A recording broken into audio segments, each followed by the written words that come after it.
کے ٹرائل سے متعلق فیصلہ آیا ہے. فیصلہ معطل ہو چکا. سپریم کورٹ نے ٹرائل غیر آئینی قرار دینے پر حکم امتناع دے دیا ہے.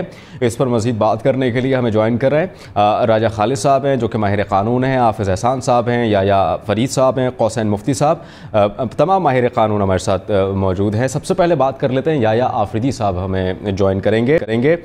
یا فرید صاحب, اس فیصلے کو سب سے پہلے آپ بتائیے گا کیسے دیکھتے ہیں جو سویلینز کا ٹرائل فوجی عدالتوں میں کرنے سے متعلق آج آیا ہے.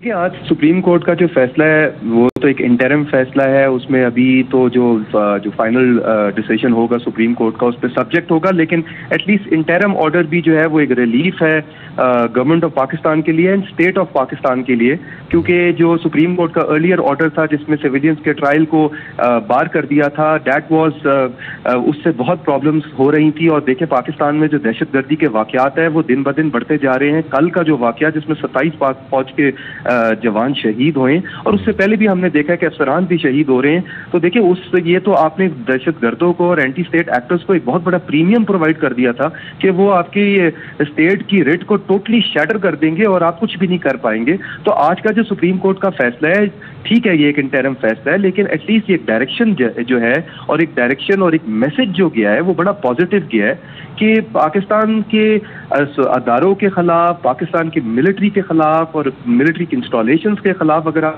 حملے کریں گے, اگر آپ پاکستان فوج کو کمزور کرنا چاہیں گے, تو government of Pakistan and the state of Pakistan will prosecute you, اور پروسیکیوشن اس کی سوئفٹ ہوگی, اسٹرکٹ ہوگی اور سخت قانون کے انڈر ہوئیں گے. تو یہ ایک اچھا فیصلہ ہے اور دیکھتے ہیں کہ سپریم کورٹ اس کے اوپر اب فائنل فیصلہ کیا کرتا ہے. لیکن یہ ڈیفینیٹلی ایک پازیٹیو جورسپروڈنس ہے, اور سپریم کورٹ کی جو ارلیئر جورسپروڈنس تھی جو 70 ایئرس سے چلتی آ رہی تھی, یہ اس کے ساتھ بھی کنفرم کرتا ہے. کیونکہ دیکھیں سپریم کورٹ تو ان دا پاسٹ 5-6 بڑے فیصلوں کے اندر یہ اسٹیبلش کر چکی ہے کہ سویلینز کا ملٹری کورٹ میں ٹرائل ہو سکتا ہے, اور اس کے انہوں نے ایمبٹس بھی سارے کے سارے لے ڈاؤن کیے ہوئے. تو آج کا جو فیصلہ ہے یہ اس جورسپروڈنس کو کنفرم کر رہا ہے. ٹھیک. اچھا رائے صاحب, آپ کا کیا پوائنٹ آف ویو ہے اس فیصلے پر؟ ہے کہ میں تو ایک عرصے سے بار بار کہہ رہا ہوں کہ ملٹری کورٹس پاکستان کے اداروں کے, اس ملک کی سلامتی, اس ملک کی حفاظت اور اس ملک کے تحفظ کے لیے فنکشن کرنا چاہیے. ملٹری کورٹس کو اور کوئی پہلی دفعہ فنکشن نہیں کر رہی. 1967 سے لے کے آن ورڈز ہر دور کے اندر, چاہے وہ کسی سیولین کا دور تھا یا ملٹری ڈکٹیٹر کا دور تھا, اس دور کے اندر سیولین کا ملٹری ٹرائل ہوتا رہا. وہ سیولین جو کہ آرمی ایکٹ کی سیکشن 21D(2) کی زد میں آتے ہیں یا آفیشل سیکرٹ ایکٹ کی زد میں آتے ہیں, تو ان کا جو جرم ہے وہ اس کے اندر فال کرتا ہے.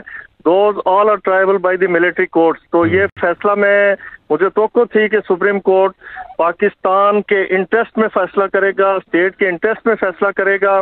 آپ نے کل بھی دیکھا کہ جو DI خان میں ہماری جو مسلح افواج ہیں, ہماری جو لا انفورسنگ ایجنسیز ہیں, سیکورٹی فورسز ہیں, ان پہ دہشت گرد حملہ آور ہوئے. ہمارے جوانوں نے وہاں بھی خون کی قربانی دی. تو لہٰذا اس ٹیررزم کو کرب کرنے کے لیے, ان لوگوں کو ان کے منطقی انجام تک پہنچانے کے لیے ضروری ہے کہ ملٹری کورٹس فنکشن کریں, اور وہی ایسے جو مسکرینٹس ہیں یا ٹیررسٹ ہیں تو یا ٹیررزم ہے اس کا آپ کا بھی وہی موقف ہے کہ جو ملٹری کورٹس تھے انہیں فنکشنل کیا جائے. آپ بھی ہمارے ساتھ رہیے گا. حافظ صاحب, آپ کیا کہتے ہیں, جس طرح سے یا صاحب اور آیا صاحب متفق ہیں آج کے فیصلے سے, آپ کا کیا پوائنٹ آف ویو ہے اس پر؟